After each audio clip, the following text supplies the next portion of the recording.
if you knew you were enough? What would your life look like? What would love look like? This is the Enough Factor broadcast, where we're redefining what makes you enough in life and in love. Now here's your host, Suzette Birnall.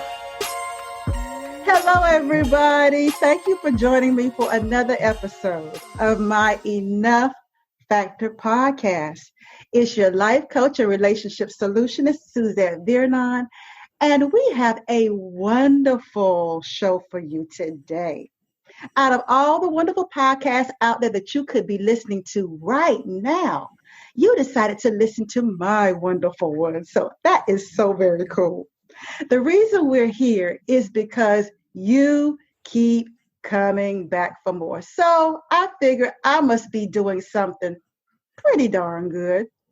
If you're new, this podcast is all about one thing: helping you to define what makes you enough in life and in love on your own terms.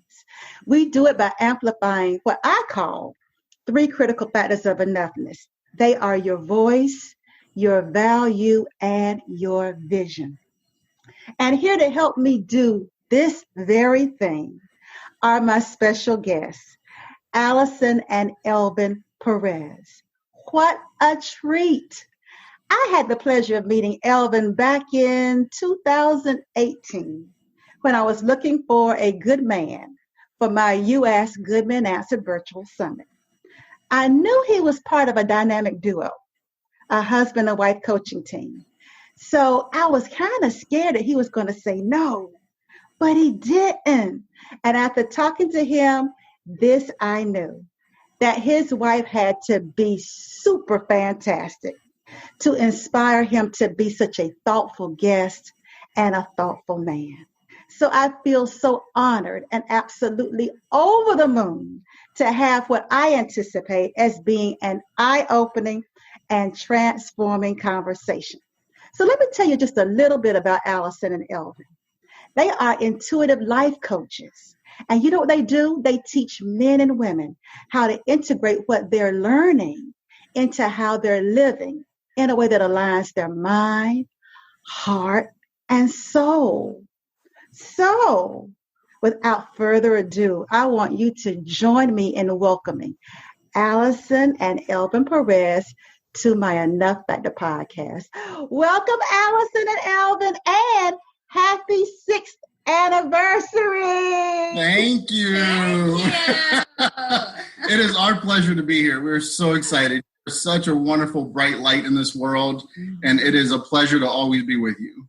Oh, thank you. Well, y'all, before we hit the record button, I was telling Elvin that I was so excited to meet his wife, Allison, because I figured for him to be such a wonderful man, there had to be a slamming wife behind him. So I was like, okay, it was like, okay, we need to hit the record button. I'm like, okay, we're going to hit it right there.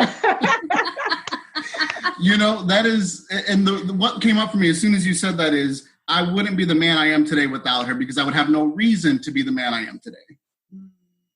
Plain and simple. And it was, us coming together was truly revolutionary for both of us. And it was not easy. There was a lot of uphill battles that we had to fight very early on amongst ourselves, within ourselves, right? Our own personal demons. Because the truth is, I didn't feel like I was enough for Allison.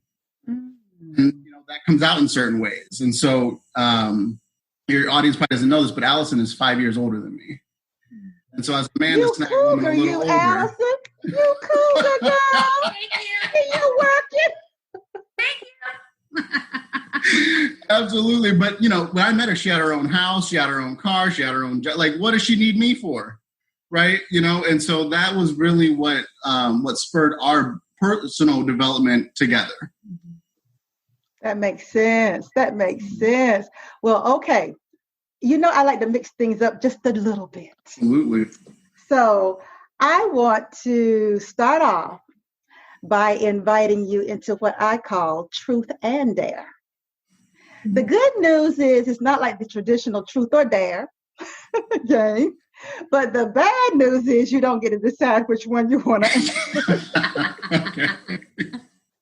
With mine, you had to answer my questions. So, Allison, I want you to go first, okay? So here goes. What is a truth that your relationship with Elvin required you to see and dared you to take radical action about? So I'm going to go with my gut. The first thing that pops up was I had started my self-development, self-love journey prior to dating him. And I thought I had done a lot of work. I didn't realize there was always work to be done. So one day I was getting ready and I still had these certain insecurities. I wouldn't have called them that at the time, but looking back, I can see that's what it was. And I said to him, I would say to him all the time, like, do you love me? And like this like little voice. And he'd be like, yeah, you know, whatever. And one day as I was getting ready, we were going somewhere. I said, do you love me? And he said, yeah. Do you love yourself? And I was like, who do you, I mean, it was not go well. It did not go well in the moment. However, it stuck with me. And it was about a week or so where it just kept popping back up, this question. And I was like, do I love myself? Like, is that, and that really was such a turning point for me to take more radical responsibility for my own happiness then, right? I had already done this work up until then. I think at the time we were engaged or just dating, I can't remember, but I realized that I was in a new place and there was deeper and more work to be done. Wow.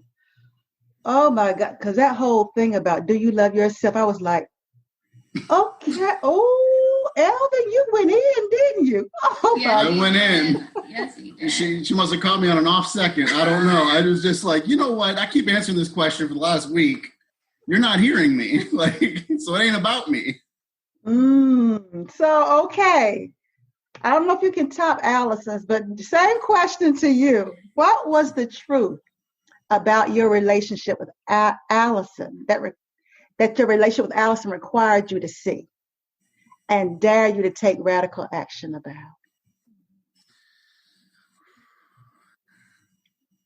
You know, I think for me it's going to be, and it's that song that you sing, I Am Enough. And what I mean by that is I came in, I had a lot of little triggers, insecurities that would cause me to go from 0 to 60 very quickly if you pushed a button. And it was, you know, when I had to really stop and think about that, actually what I posed to you at the beginning, she has her own house, she has her own car, she has her own life, her own friends, or all these things. What does she need me for? She doesn't need me to provide for her. She didn't come to me to be a provider in the traditional sense. And that is what I thought she wanted. And so the truth I had to realize is she came to me for something greater than just a physical, you know, providing physical things. And it was that love factor that really I had to open myself up to even more to say, okay, I don't feel like I'm enough in these other areas, but one thing that I know very well is how to love. I may be imperfect at it, but I know how to do it. And so that really shifted the focus of our relationship for me. Wow.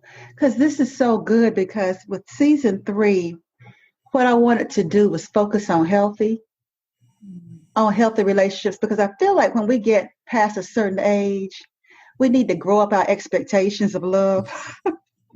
You know, we kind of need to lose that high school, college, you know, thing and really grow our expectations of love up to match our own maturity. And it's like we can mature in every other area. But when it comes to love, we cling to the fantasy of what it's supposed to be. And so along that line, I thought what was so rich was this morning when I was preparing for you all coming on, I went, of course, you know how you do. You go and look on people's pages and stuff like that to kind of, because you want to be current, right? And so I came across a post from you, Allison, to Elvin. And oh my God, when I read it, I just was like, okay, let me grab the tissues, but I got to hold myself together because they're going to be coming on in a few minutes. And I think it was really the heart of what most of my listeners who are high achieving women in every other area but love. And this is what I think their heart song is when it comes to what they want. And so I'm going to read it. Okay. Allison says, I came across this quote and it feels perfect. And this is the quote. She will always return to the man who gets her, the man who lets her be wild, the man who doesn't act like she's too much. And that's a quote from S. McNutt. And then Allison goes on to say, 6 years of marriage, and I love that you let me be me, which allowed me to explore more of who that is.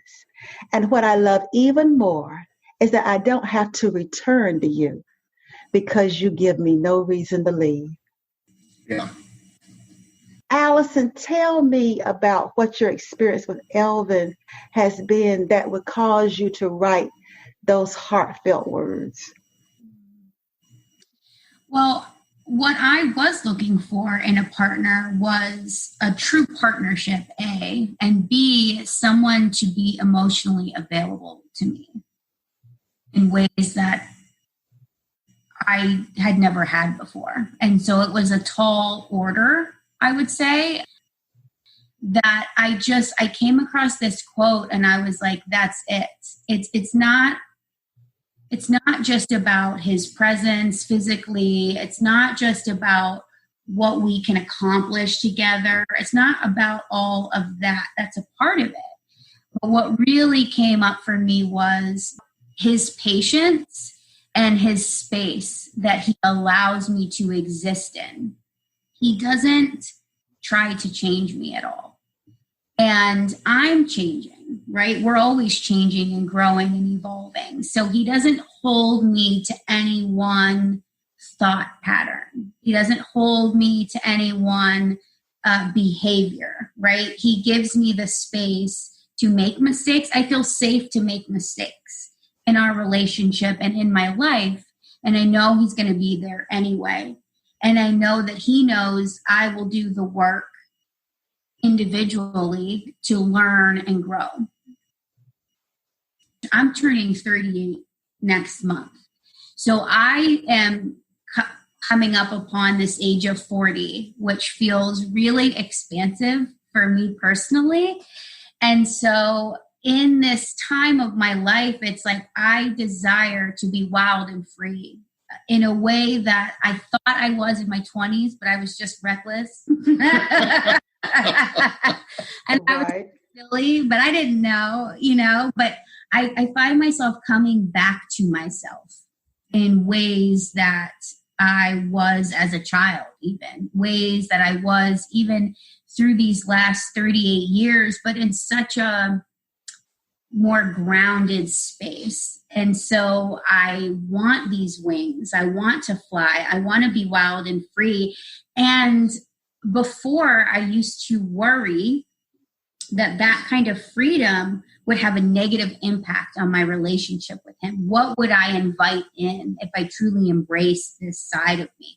What would, these different things. And I've worked through that and we've kind of talked about it. And I fully feel in a space of I can just really embrace and become these different parts of me. And I have the knowledge and the feeling of safety in that he will stand there and let me do, he's not a big dancer and I am. So in my mind, I can visualize it as like, I'm being a crazy dancer and he's just standing there smiling and letting me go.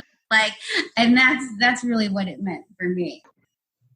So many of us, I think it's like we want love, but there's this subtle fear that if I really surrender, this person's going to want to change me into their image. And whatever arguments we have or conflicts are going to be because I am not enough.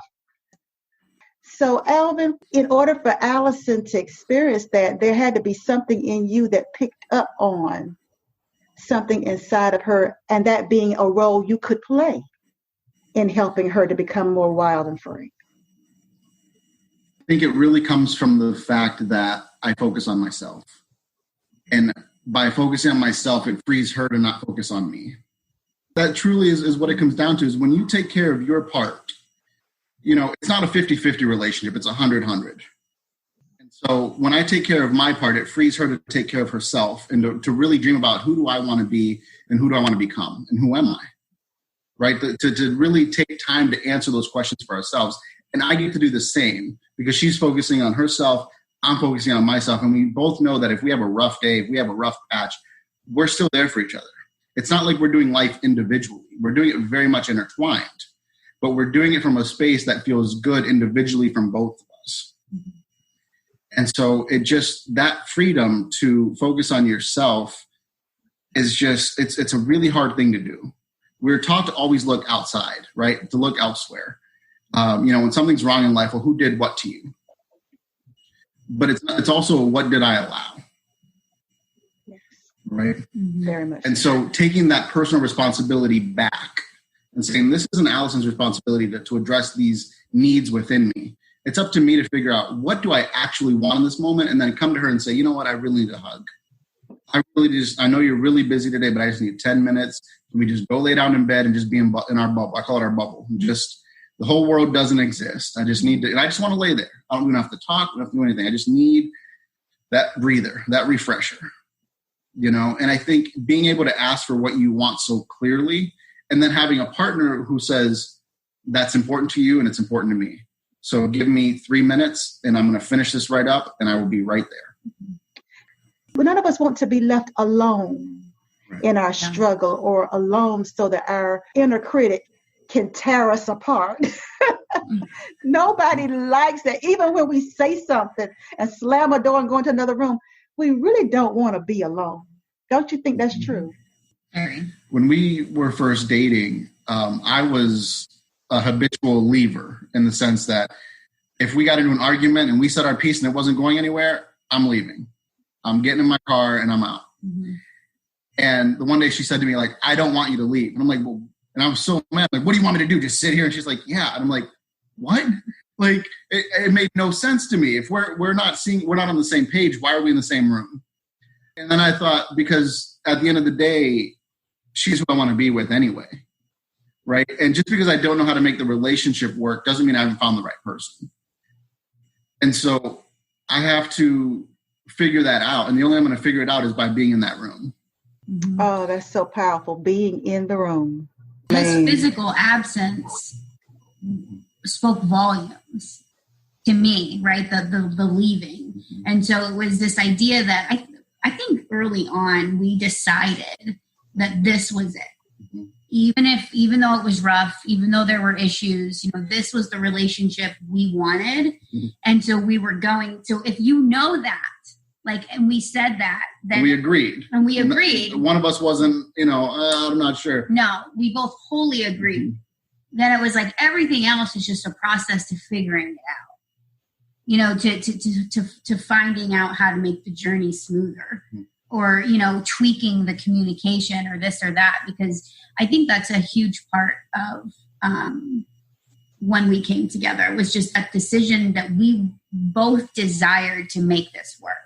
Mm-hmm. And people ask us even we just had our anniversary. So it's like, oh, well, are you guys still happy? Are you still, people ask us that all the time. Are you really this happy? We get asked that a lot. Even by family members. Our family is it's so funny. Is it real? Yeah, they want to know if it's real. And we're like, yeah. I mean, we really like each other. Yes. And we don't always. When, I find him annoying and he finds me annoying, but we don't live and stay and stew in those moments. We believe everything's temporary. And so we move through it. And it sounds silly, but it's practice. I don't think people always understand that you have to practice something to get better at it. And that's such a simple thing, but that goes for communication, and it goes for your relationship and all these things. So after months and days and years of practice, things do become easier. It doesn't mean that external challenges don't still present, but hopefully we navigate them more quickly and in a better way, a healthier way. So what advice would you give to those who are listening? Because everybody listening isn't single. Some people have met that special someone, or they think that might be that special someone, and they don't want to get it wrong. The others might be struggling. They're in a cohabitating situation, or they've been married for a while and they're realizing that maybe in certain areas they've stopped practicing. What would you offer to them to help them in areas in their relationship? Absolutely. I would say the first thing is it's never too late. And I think people think it is. And I personally don't. I think there's a time when as adults we make decisions. And if you decide to part ways, and that's the decision, then that's fantastic too. But I also feel like people think, oh, we're too far gone. And I don't feel that's the case if you are both deciding to work on it. Mm-hmm. It's very difficult to be a single individual wanting to work on a relationship when the other person won't actively participate. However, it's not impossible, because I do believe in the lead by example model. So at times in our relationship, we haven't both shown up at full capacity. At times, one takes the lead. And depending on what season that is and what's going on, it could be Elvin or it could be myself. But to lead by example is so powerful. And what that really means is you're taking radical responsibility for yourself. You're acknowledging that you're dissatisfied in one area or another. And instead of just blaming the relationship or just blaming the other person, you're taking a look at yourself to say, what am I doing that doesn't feel good? Where am I betraying myself so that this is not a life of alignment for me? I'm not living in alignment here. And so I think that's really important. I think then it's a matter of getting back to basics. And I think we always want to start with the problem, but I would recommend starting with the solution, starting with the thing that's like way over there. And what comes up for us all the time is fun. And I think some people are going to be like, yeah, right, I'm not having any fun. But I would encourage you to do something fun. And if maybe you need to do something fun on your own, just to even remember what that feels like, feel free. But ultimately, do something a little out of the norm. Do something that sounds really fun to the two of you. Think back to the early days, right? Or the early years. What are some things that were fun that you two did together? And start there. Because you really have to remember what you have in order to want to even put in the time or the energy to make it work. And I think starting with fun is just a perfect way to remember. What do you say, Elvin? Sure. For me, it's going to be progress over perfection. It's very telling in a relationship when someone does the same thing over and over and you address it and it doesn't get it doesn't change. That to me is very telling. That is a person who's unwilling to hear you, to recognize how important this thing is to you, to kind of look at themselves or have the conversation with you to not do it again. So if someone maybe doesn't make the exact same mistake, it's similar but not quite, I give them a pass. We're getting better, right? But if someone keeps doing the same thing, I don't have time for it. We've talked about this, and it's no longer a me problem. I've addressed it. You're unwilling to change. It's an us issue. And so it's something that I think that progress over perfection really goes a long way in a relationship. Is it really getting better? What's the trend line, right? Like, are we going up? Are we moving along? Because we're going to have these dips. But are we moving in the right direction? And not in a minute by minute scenario, but on a grander scale. If we take a step back and we look at things and we come back together and say, yeah, this is moving in the right direction. This is where we want to go as individuals and as a couple. one of the things that we've really learned is, and this is a hard thing to do, is to not sacrifice yourself or betray yourself for the greater good of your relationship. It doesn't work out. You will end up back in some spot and go, okay, we are back here now. So now what I want to do because it didn't work the first time. Right. And so, those two things is, not betraying yourself and progress over perfection really are, I think, very critical. And for the person who's single, who's looking for the relationship, it's that progress over perfection really helps you because you're able to say, when you first meet someone, it's easy to go yay or nay, right? But when you've been in a relationship for a week, 2 weeks, 3, you start getting invested in it. It's a little harder to see, you still have those rose-colored glasses on for months to sometimes years, depending on the individual. And so I think that, are we getting better or are we continually going back to the same thing here? Is there just a fundamental difference? Because not every relationship is right for the people in it. Mm-hmm. And as relationship coaches, we started with married couples. And we've helped married couples stay together. We've helped married couples separate amicably, right? Not every relationship is right for those individuals, and that's okay. Mm-hmm. That is still moving the needle in the right direction.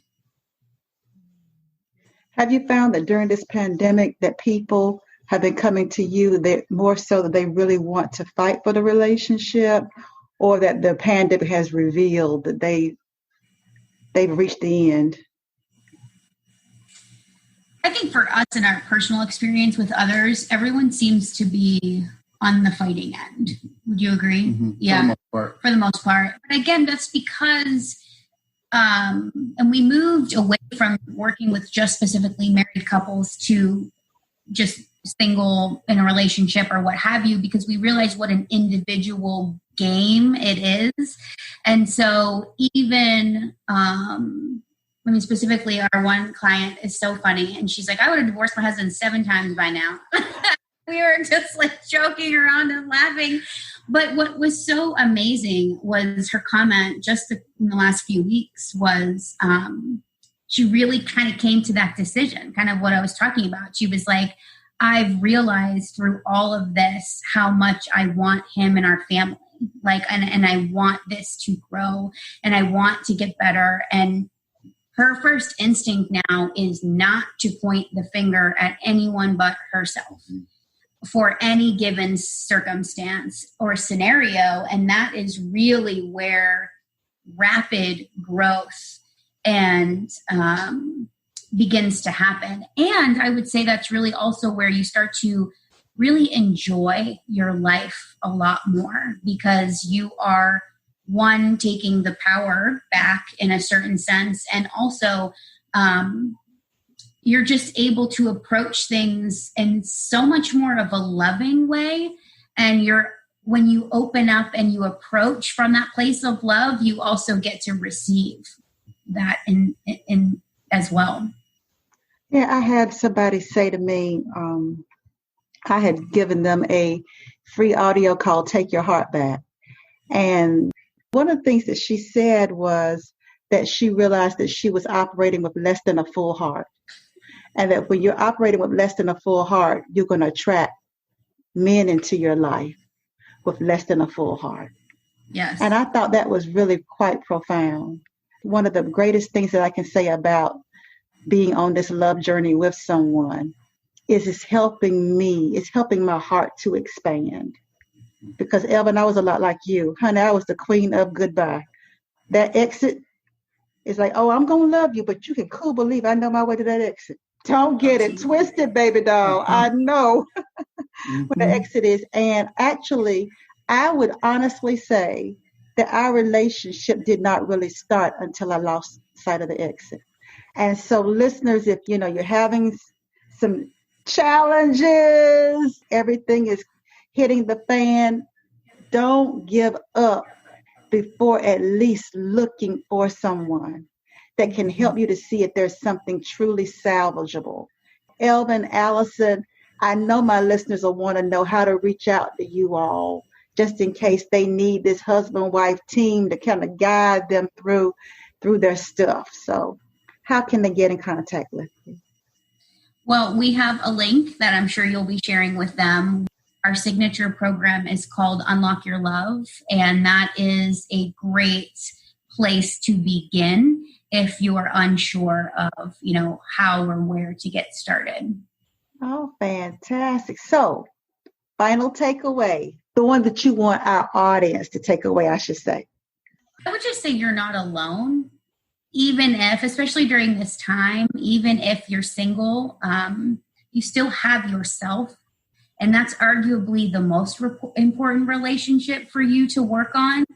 And whether you're doing it in a couple or not, it really is that self-peace.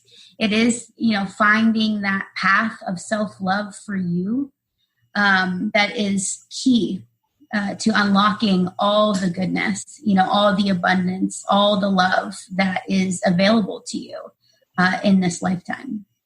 For me, I think it's the idea of an imperfect start. If we're never truly perfect, we're never truly ready. We can only be as ready as we are in this moment right now, and that is good enough. Mm-hmm. And so don't be afraid to, if you want something, to gain clarity around what that thing is and why. And truly make sure that's where you want to go with it. Take the time to think about it, pray on it, meditate, write, journal, whatever you have to do, and gain that clarity and say, you know what, this is the direction I want to move in. And then take that imperfect action to move in that direction. Mm-hmm. It's because it's not, at the end of the day, it's not just about thinking, it's about doing. Action is the only thing that gets you from where you are to where you want to be. And so take the action, even if you don't think you're ready, because it will reveal things to you that you can work on, that you didn't know were blind spots. There's just so much that comes with it, but take the action. Love is an action word. Thanks so much, Allison and Elvin. This conversation was everything, and I'm so great. It's so great to meet you too, Allison. Y'all are such, you compliment each other so beautifully, and they had me smiling the whole time. Just to look at them and the light in their eyes, it just made me smile the whole time. I mean, what can I say? So, in case nobody has told you and you need a reminder, you are worthy. You are worth it. You are more than enough.